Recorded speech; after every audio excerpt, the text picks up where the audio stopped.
Upon learning that he was on the brink of inheriting a vast fortune once his ailing father passed away, Bob decided it would be ideal to have a companion to share in the wealth. On a pleasant evening, he ventured to a local singles bar. As he entered, his gaze immediately fixated on an exceptionally stunning woman, leaving him momentarily breathless.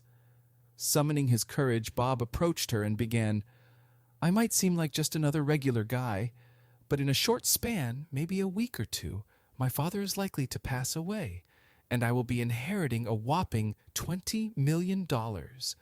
Intrigued by this revelation, the woman went home with him that evening, and 3 days later she became his stepmother.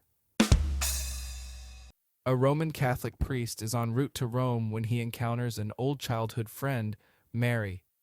"My goodness, Mary!" he exclaims. "How have you been?" "Oh, could be better," she responds. "My husband Robert and I have been trying to have children for 15 years, but we are barren." "I'm so sorry," empathizes the priest.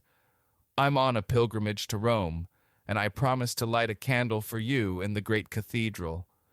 Mary expresses her gratitude, and after a bit more conversation, they go their separate ways. 5 years later, the priest is having dinner when there's a knock at his door. To his surprise, it's Mary's husband, Robert. "I'm so glad I found you," he exclaims. "Remember that candle you lit for Mary years ago? Well, Mary and I now have 2 sets of twins and a set of triplets, and I just found out she's pregnant with quadruplets." Robert then hands the priest an all-expenses-paid ticket to Rome. "Oh my, Robert," exclaims the priest. "Your joy is my joy. You didn't need to give me a thank you gift." "Oh no, it's not a thank you," says Robert. "It's so you can blow out that damn candle." After years of dedicated work, Joe decided to treat himself to an extended vacation at a luxurious Caribbean resort. While basking in the sun on the beach, he spotted a familiar face from his high school days. Surprised to see this old friend in such an upscale setting, Joe approached and warmly greeted him. "Pete, it's me, Joe, from high school. It's been ages. You look fantastic. You must be doing quite well." In a hushed tone, Pete replied, "I am Joe. I'm a partner in a highly successful law firm. But please, don't mention it to my mother. Back in high school, she thought I was involved in shady activities, and she'd be terribly disappointed if she knew how I actually make my money." In a quaint town nestled amid rolling hills, there resided an elderly lady named Miss B. She had been the dedicated organist for the local church for several decades. Despite being in her 80s, her fingers gracefully danced on the organ keys, exhibiting the agility of a young pianist. One Sunday afternoon, the pastor decided to pay Miss B a visit. She welcomed him with her customary warm smile, ushering him into her cozy living room adorned with relics of the past, family pictures, and delicate porcelain figurines. While Miss B excused herself to the kitchen to prepare tea, the pastor settled onto the plush sofa. His gaze wandered around the room and something caught his attention, an object on top of Miss B's cherished old pump organ. Atop the organ was a delicate cut glass bowl filled to the brim with water. What perplexed him, however, was the lone condom floating in it. The pastor, a worldly man who had seen many oddities in his life, found this unexpected, especially in Miss B's house. Choosing to remain polite, he resisted questioning her about it. Yet, as the minutes passed, his curiosity became insurmountable. Miss B returned with a tray laden with a teapot, cups, and freshly baked cookies. Despite the delightful spread, the pastor's attention kept returning to the bowl on the organ. Unable to contain himself any longer, he pointed to the bowl and gently inquired, "Miss B, if you don't mind me asking, what's the story behind that bowl?" Miss B, with a gleam in her eye, responded, "Oh, isn't it just wonderful? A few months back, during one of my evening walks in the park, I stumbled upon a tiny package. It had some instructions written on it saying to place it on the organ, ensure it remains wet, and it would prevent the spread of disease. Since then, I've diligently followed the directions, and you know what? It seems to work. I haven't had a single cold all winter." A man, often frustrated by the daily grind of work while his wife stayed at home, wished for her to truly understand his experience. He said a heartfelt prayer. "Oh Lord, every day I work hard for 8 hours and my wife stays at home. I wish she could truly feel what I experience. Can you switch our bodies for a bit?" In all his understanding and wisdom, God decided to grant the man's unique request. The next morning, the man woke up in his wife's body. Early on, he made breakfast for the whole family, whooped the kids into shape, laid out their outfits, and drove them to school. After dropping them off, he picked up the laundry, went to the dry cleaners, withdrew money from the bank to settle bills, and paid those bills in person. He then proceeded to grocery shopping, came back home, unloaded and arranged the groceries, cleaned the cat's litter tray, and gave the dog a bath. By 1 p.m., he had made the beds, done the laundry, cleaned the house, vacuumed, dusted, and fetched the kids from school, managing a small squabble with them on the drive home. Back home, he gave them milk and cookies, supervised their homework, then started ironing while half watching some TV. Around 4:30 p.m., he began preparing dinner, peeling potatoes, washing vegetables, cooking pork chops, and making a fresh salad. After dinner, he cleaned up the kitchen, ran the dishwasher, folded more laundry, helped bathe the kids, and tucked them into bed.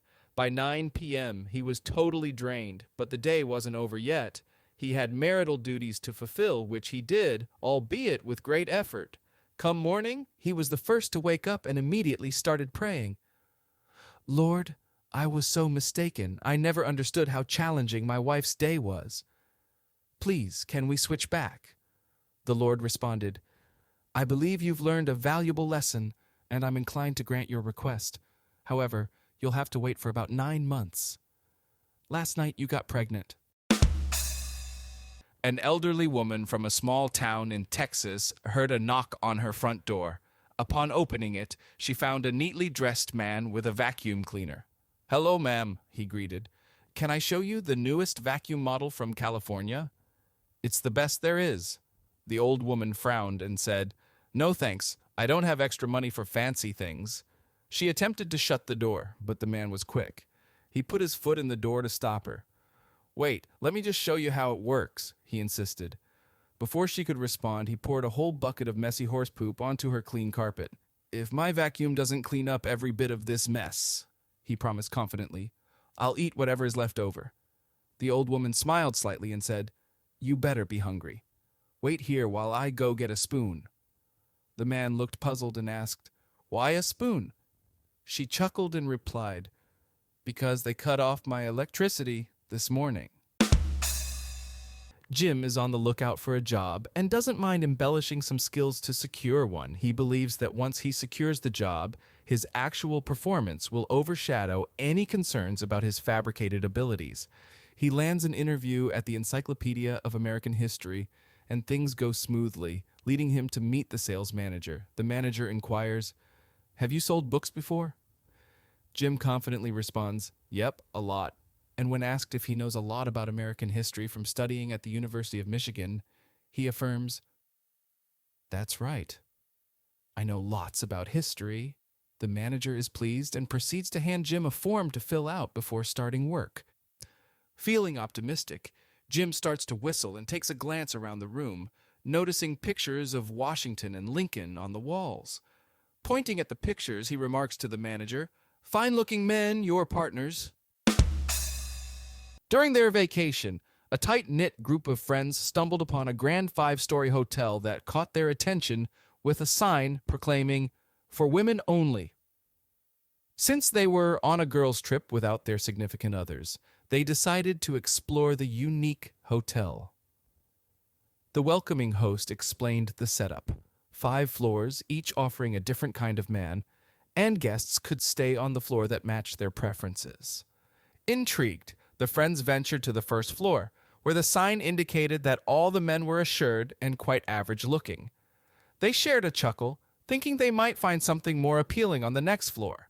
Moving on to the second floor, the sign announced that all the men were short but very handsome.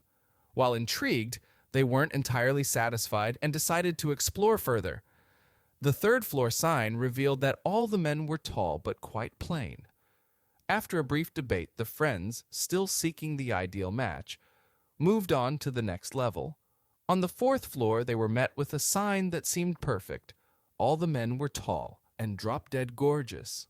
Thrilled, they were about to settle down when curiosity got the better of them, prompting a realization that there was still one more floor to explore.